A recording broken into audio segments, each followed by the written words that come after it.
മാവേലിക്കര നഗരസഭയിൽ തൂഫാൻ വാരിയേഴ്സ് രൂപീകരണവും പ്രഖ്യാപനവും ഓഗസ്റ്റ് 1-ന്.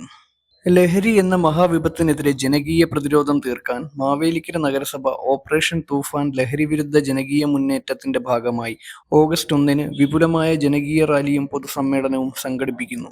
ഇതോടൊപ്പം ലഹരിക്കെതിരെയുള്ള പോരാട്ടത്തിനായി തൂഫാൻ വാരിയേഴ്സ് സേനയുടെ രൂപീകരണവും പ്രഖ്യാപനവും നടക്കും. ഓഗസ്റ്റ് 1-ന് ഉച്ചയ്ക്ക് 1:30-ന് പുതിയകാവ് മുനിസിപ്പൽ ഷോപ്പിംഗ് കോംപ്ലക്സ് ജംഗ്ഷനിൽ നിന്നാണ് ലഹരിവിരുദ്ധ ജനകീയ റാലി ആരംഭിക്കുന്നത്. തുടർന്ന് വൈകിട്ട് 3 മണിക്ക് താലൂക്ക് സഹകരണ ബാങ്ക് ഓഡിറ്റോറിയത്തിൽ സമാപന പൊതുസമ്മേളനവും നടക്കും. പൊതുസമ്മേളനം ആഭ്യന്തര വകുപ്പ് മന്ത്രി രമേശ് ചെന്നിത്തല ഉദ്ഘാടനം ചെയ്യും. മാവേലിക്കര MP കൊടിക്കുന്നിൽ സുരേഷ് ചടങ്ങിൽ മുഖ്യപ്രഭാഷണം നടത്തും. MS അരുൺകുമാർ MLA അധ്യക്ഷത വഹിക്കും. നഗരസഭാ chairperson Lalitha Ravindranath, deputy chairman K Gopan തുടങ്ങിയവർ സംസാരിക്കും. സംസ്ഥാന സർക്കാർ നടപ്പിലാക്കുന്ന സമഗ്ര ലഹരി വിരുദ്ധ പദ്ധതിയുടെ ഭാഗമായാണ് മാവേലിക്കര നഗരസഭ ഈ ബൃഹത് പദ്ധതിക്ക് രൂപം നൽകിയിരിക്കുന്നത്.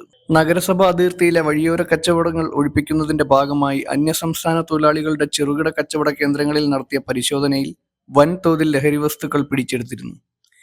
ഈ സാഹചര്യത്തിലാണ് ലഹരിക്കെതിരെ ശക്തമായ പ്രതിരോധം തീർക്കാൻ നഗരസഭ തീരുമാനിച്ചതെന്ന് ഭരണാധികാരികൾ വാർത്താസമ്മേളനത്തിൽ വ്യക്തമാക്കി.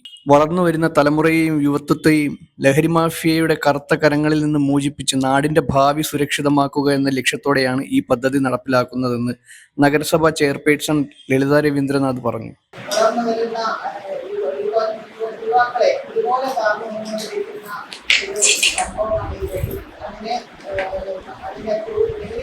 സംസ്ഥാന സർക്കാർ ഓപ്പറേഷൻ തൂഫാൻ എന്ന് പറയുന്ന ഒരു പദ്ധതി ആവിഷ്കരിച്ചിട്ടുണ്ട്. ആ പദ്ധതിയുടെ ഭാഗമായാണ് മാവേലിക്കര നഗരസഭ അതിബൃഹത്തായ ഒരു ലഹരി വിരുദ്ധ ജനകീയ മുന്നേറ്റമാണല്ലോ ഈ ഓപ്പറേഷൻ തൂഫാൻ. അതിനെ ലഹരിയുടെ ധാരാളം വസ്തുക്കളിൽ നിന്ന് നമ്മുടെ കുട്ടികളെയും യുവതലമുറയെയും മോചിപ്പിക്കുന്നതിന് വേണ്ടി അതിൻ്റെ ഭാവി സുരക്ഷിതമാക്കുന്നതിന് വേണ്ടിയുമാണ് ഇങ്ങനൊരു വലിയ സംരംഭത്തിന് മാവേലിക്കര നഗരസഭ മുൻകൈയെടുത്ത പദ്ധതി നടപ്പാക്കുന്നത്. ലഹരിക്കെതിരായുള്ള ജനകീയ പോരാട്ടത്തിൽ നഗരവാസികളായ മുഴുവൻ ആളുകളും പങ്കാളികളാകണമെന്ന് ഭരണസമിതി ആഹ്വാനം ചെയ്തു.